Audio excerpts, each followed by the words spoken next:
6 seasons, 60 episodes, and around 60 hours has led us to this point. Long Walk is the name of this new official promo that HBO has just released for Game of Thrones Season 7.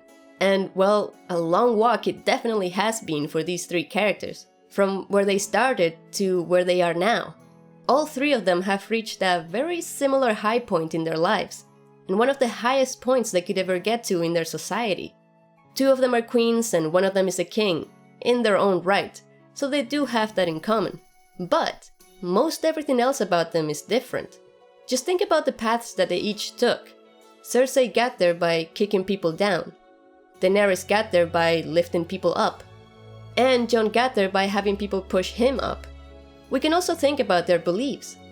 For Cersei, this would be fear over love. For Daenerys, it would be justice and punishment.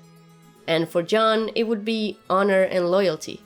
We can even get all Dungeons and Dragons style up in here and mention the differences in their alignments. And yes, you can disagree with me, that's okay. But I'd say that Cersei would be chaotic evil, Daenerys chaotic good, and Jon lawful good.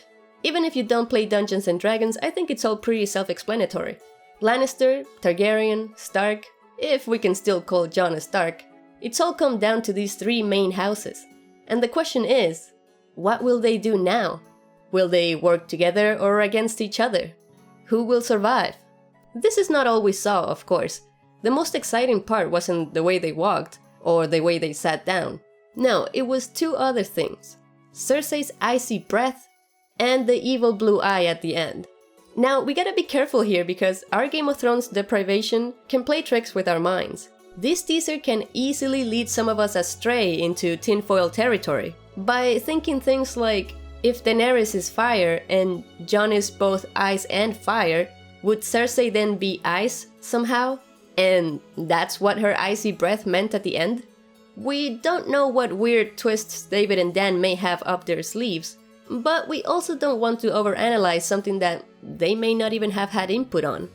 I think in this case, the most simple explanation for Cersei's icy breath will be the correct one. Winter has come, and her breath is letting us know that the weather temperatures are definitely dropping in King's Landing this season. The Night King is getting close, and that's why we see him right after that. The blue eye at the end of the video was the root of most of our scrutinizing though. Since the transition went from Cersei's cold breath to the blue eye, our brains naturally want to find some hidden meaning in it. Some people may get annoyed at this, but I don't blame you guys. We're all pretty desperate for information here. It's only natural that we start digging for treasure in our backyard. Yeah, that's the best analogy I could come up with in the time frame that I had to make this video. Seriously though, there were 2 or 3 big theories coming out of the ending of the teaser and the way it was edited that made half of us be like, and the other half of us be like, One of them was that there's going to be some sort of connection between Cersei and the Night King. Oh yeah, I guess there's 2 queens and 2 kings in this video. But anyway, I'm not a big believer in Cersei becoming the Night Queen, but I also don't think it's entirely far-fetched that the Night King manages at some point to take control of Cersei's mind.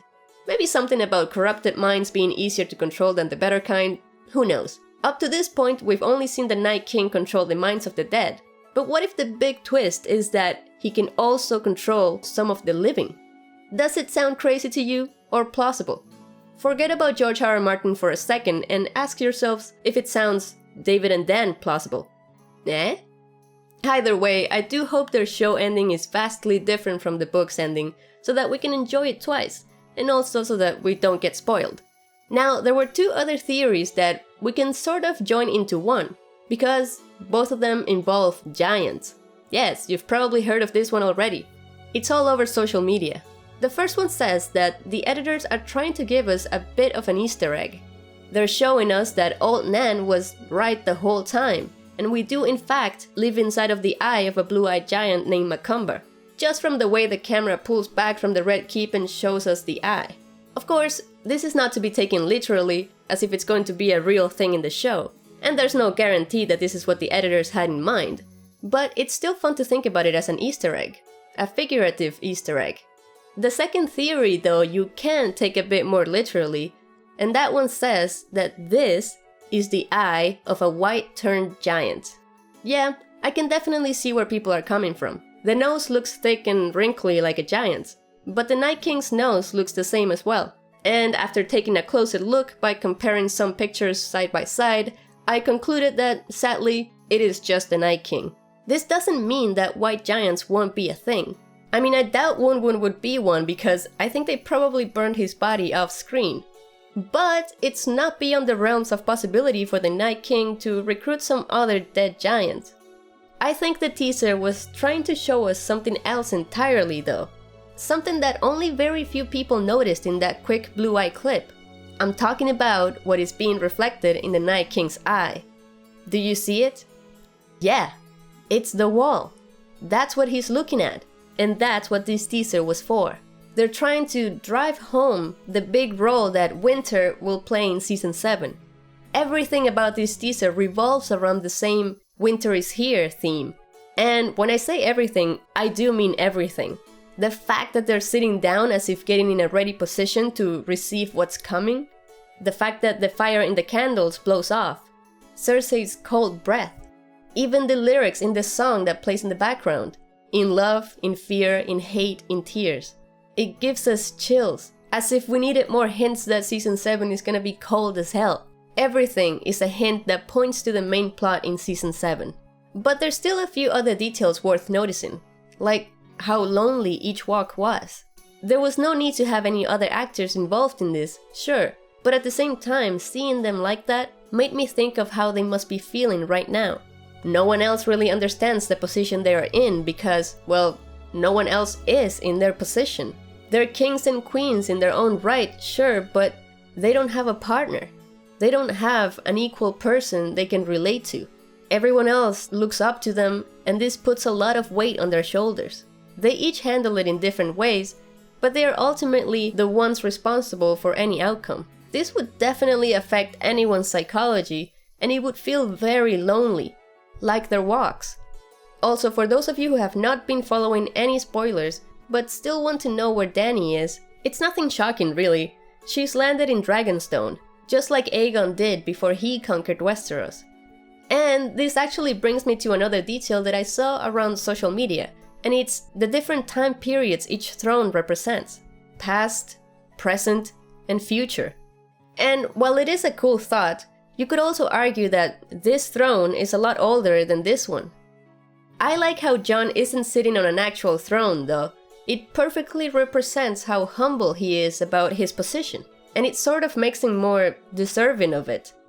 And of course, all of this makes us wonder, will it be one of these four characters, the one and only ruler in the end?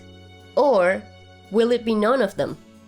Thank you so much for watching guys, leave a like if you like this video, join the notification squad, and I will see you in the next one!